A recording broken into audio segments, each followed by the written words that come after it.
Marie-Noëlle Lehmann, vous êtes sénatrice, coordinatrice nationale de la gauche républicaine et socialiste. Alors, je me pose la question, en tant que parlementaire, est-ce que vous ne pensez pas que cette question du référendum ne pose pas tout d'abord la question de la souveraineté populaire vis-à-vis de l'intérêt général? Absolument. D'abord, bravo pour l'initiative.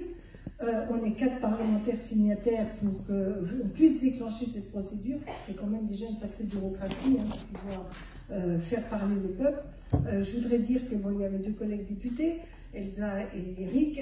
J'ai une petite pensée pour Pierre Ouzoulias, qui est votre sénateur dans ce département et qui est mon voisin au Sénat. Et nous mettons des combats en commun. Alors, il faut qu'on se réveille, les amis. Il faut qu'on se réveille parce que tout est fait pour endormir l'opinion publique devant un choix qui est un choix qui n'est pas simplement le choix ponctuel d'Aéroport de Paris, qui est en soi déjà un choix important, mais c'est un choix de société.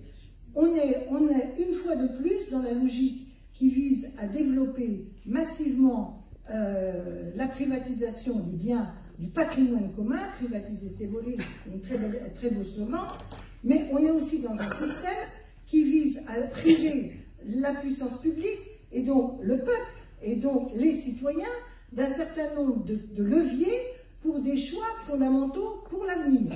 Cette privatisation d'ADP, elle s'ajoute à un cycle très important, puisqu'il y a plus de 10 milliards de biens publics qui vont être bradés dans des secteurs parfois stratégiques. On pourrait parler française des jeux en termes éthiques et d'intérêt financier, mais on vend même des actions à Thales, etc.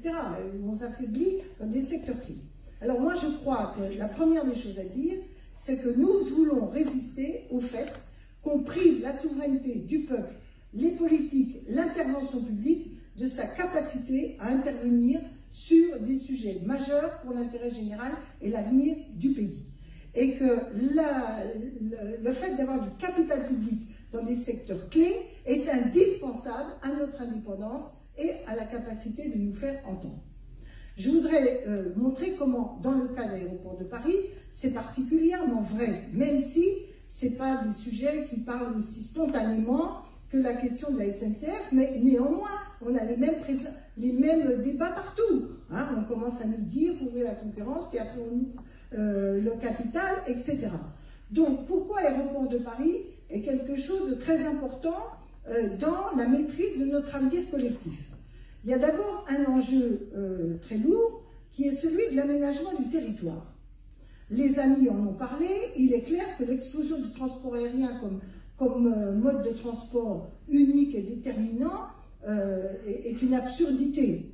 Pour autant, il faut organiser de manière intelligente la complémentarité entre le rail, les transports collectifs et le transport aérien. Et en tout cas, avant qu'on ait réglé ces problèmes d'accès par d'autres moyens rapides, je prends un exemple, Paris-Aurillac. Je m'excuse, je vous souhaite bien du plaisir d'aller en train à Aurillac. Et quand une entreprise veut s'installer à Aurillac, eh ben, elle dit, dis donc les gars, pour arriver chez vous, etc. Donc, on a besoin qu'il y ait un choix stratégique de concourir à l'aménagement du territoire. Or, figurez-vous, toutes ces petites lignes-là, si on leur charge la mule de coûts fixés par Aéroport de Paris, elles sont déjà pas rentables. Mais là, elles vont devenir totalement non rentables. Elles vont disparaître. Ou alors, on va dire à la puissance publique, les gars, il faut payer parce que c'est déficitaire Paris-Aurillac. Donc, vous voyez bien que sur des choix pour les petites lignes, c'est très important. Pour les autres lignes, et notamment, je pourrais prendre un exemple, mais le temps est compté. Deuxième sujet, Air France.